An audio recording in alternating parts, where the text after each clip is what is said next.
ബിസ്മില്ലാഹിർ റഹ്മാനിർ റഹീം.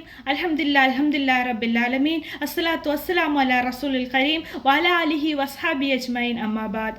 റബ്ബിശ്റഹ് ലി സദ്രി വയസ്സിർ ലി അംരി വഹ്ലുൽ ഉഖ്ദതം മിൻ ലിസാനി യഫ്ഖഹു ഖൗലി. എൻ്റെ ശബ്ദം ശ്രവിക്കുന്ന മാന്യ ശ്രോതാക്കളെ, അസ്സലാമു അലൈക്കും വറഹ്മത്തുള്ളാഹി വബറകാതുഹു. പരിശുദ്ധ ഖുർആനിലെ 54-ാം അധ്യായമായ സൂറ ഖമറിലെ 17, 22, 32, 40 എന്നീ ആവർത്തിച്ചു വരുന്ന ആയത്തുകൾ തദബ്ബുർ ചെയ്ത് സംസാരിക്കാനാണ് ഞാൻ ഉദ്ദേശിക്കുന്നത്. ഇൻഷാ അല്ലാഹ്. അഊദു ബില്ലാഹി മിനശ് ശൈത്വാനിർ റജീം. ബിസ്മില്ലാഹിർ റഹ്മാനിർ റഹീം. വലഖദ് യസ്സർനൽ ഖുർആന ലിദ്ദിക്രി ഫഹൽ മിൻ മുദ്ദക്കിർ. നാം ഈ ഖുർആനിനെ ചിന്തിച്ച് മനസ്സിലാക്കുന്നതിന് വേണ്ടി വളരെ ലളിതമാക്കിയിരിക്കുന്നു. എന്നിട്ടും അത് ആലോചിച്ച് മനസ്സിലാക്കുന്നവരായി ആരെങ്കിലും ഉണ്ടോ? എന്താണ് ഈ ആയത്തിന്റെ പശ്ചാത്തലം എന്ന് നമ്മൾ പരിശോധിക്കേണ്ടിയിരിക്കുന്നു. നമുക്കറിയാം, മഹാനായ നൂഹ് നബിയുടെ ജനതയ്ക്ക് നൽകിയ ശിക്ഷയും തുടർന്ന് ആദവർഗത്തിനും സമൂദ് വർഗത്തിനും ലൂത്തിന്റെ ജനതയ്ക്കും നൽകിയ ശിക്ഷയും താക്കീതുകളും പറഞ്ഞതിന് ശേഷം അള്ളാഹു ഇറക്കിയ വചനമാണ് വലഖദ് യസ്സർനൽ ഖുർആന ലിദ്ദിക്രി ഫഹൽ മിൻ മുദ്ദക്കിർ.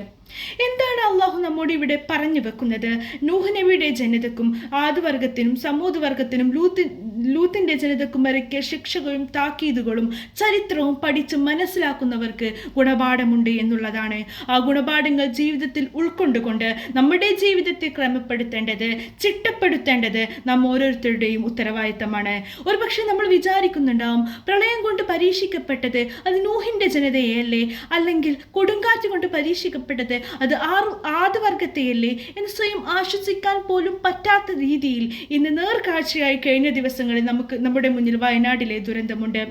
ഒരു മാറ്റത്തിരുത്തലുകൾക്കും വിധേയമാകാത്ത, ഒരു തെറ്റുപോലും കണ്ടുപിടിക്കാൻ സാധിക്കാതെ അവസാന പ്രവാചകനായ മുഹമ്മദ് നബി സല്ലല്ലാഹു അലൈഹി വസല്ലമക്ക് അവസാനമായി ഇറക്കിയ ഗ്രന്ഥമാണല്ലോ വിശുദ്ധ ഖുർആൻ. ഈ വിശുദ്ധ ഖുർആൻ എങ്ങനെയാണ് മറ്റ് പുസ്തകങ്ങളിൽ നിന്നും വ്യത്യസ്തമാകുന്നത്?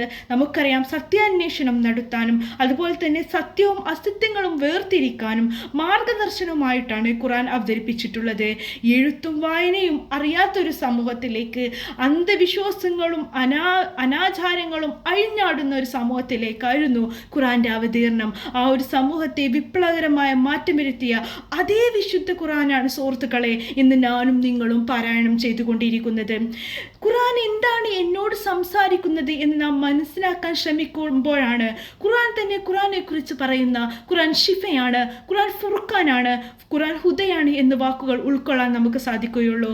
നമുക്കറിയാം, മഹാനായ ഉമർ അള്ളാഹുവിൻ്റെ ചരിത്രം എന്തായിരുന്നു അത്? ഉമർ അള്ളാഹു മുഹമ്മദ് നബിയെ വധിക്കാൻ വേണ്ടി കഠിന ഹൃദയവുമായി നടന്നപ്പോൾ ഒരു ആയത്ത് കേട്ടിട്ടാണ് ആ മനസ്സ് അലിഞ്ഞു പോയത്. അത്രമേൽ ഉമർ അള്ളാഹുവിൻ്റെ ജീവിതത്തിൽ മാറ്റം വരുത്തിയ ആ ഖുർആൻ നമ്മുടെ ജീവിതത്തിൽ എന്ത് മാറ്റമാണ് വരുത്തിയത് എന്ന് നമ്മൾ പരിശോധിക്കേണ്ടിയിരിക്കുന്നു. എന്തുകൊണ്ടാണ് ഖുർആൻ നമുക്ക് പഠിക്കാനും മനസ്സിലാക്കാനും സാധിക്കാതെ വരുന്നത് എന്ന ചോദ്യത്തിന് ഉത്തരം ഒരുപക്ഷെ നമുക്ക് മടിയായിരിക്കാം, അല്ലെങ്കിൽ ഖുർആൻ അത് ജസ്റ്റ് പാരായണം ചെയ്താൽ മതി എന്നൊരു ധാരണ നമ്മുടെ ഉള്ളിൽ ഉണ്ടായതുകൊണ്ടായിരിക്കാം. ഖുർആന്റെ അമാനുഷികതയെ കുറിച്ച് ഖുർആൻ ഒരുപാട് സ്ഥലത്ത് പരാമർശിക്കുന്നുണ്ട്. അത് സൂറത്തുൽ ഹശ്റിൽ പറയുന്നുണ്ടല്ലോ, ലൗ അൻസൽനാ ഹാദൽ ഖുർആനി അലാ ജബലിൻ അറൈതു ഖാശിയൻ മുതസദ്ദിയൻ മിൻ ഖശിയത്തില്ലാ.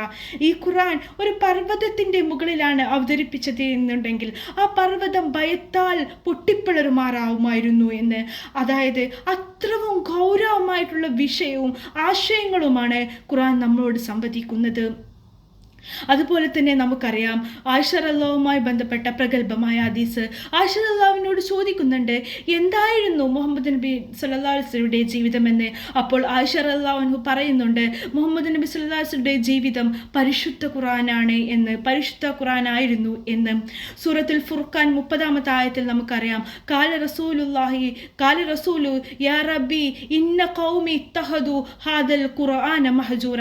അതായത് പരലോകത്ത് വെച്ച് നാളെ മുഹമ്മദ് നബി സല്ലല്ലാഹു അലൈഹി വസല്ലം അള്ളാഹുവിനോട് പറയും, എൻ്റെ ഈ ജനതയുണ്ടല്ലോ, അവർ ഖുർആനെ നിന്ദിച്ചവരാണ്, തള്ളിക്കളഞ്ഞവരാണ് എന്ന്.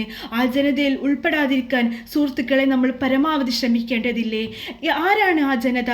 ആ ജനത ഖുർആൻ പഠിക്കാൻ അവസരമുണ്ടായിട്ട്, ഖുർആൻ മനസ്സിലാക്കാനുള്ള സാഹചര്യമുണ്ടായിട്ട്, അതിനുള്ള എല്ലാ സന്ദർഭങ്ങളും ഒത്തുവന്നിട്ടും ഖുർആനെ മനസ്സിലാക്കാതെ പോകുന്ന സമുദായമാണ്.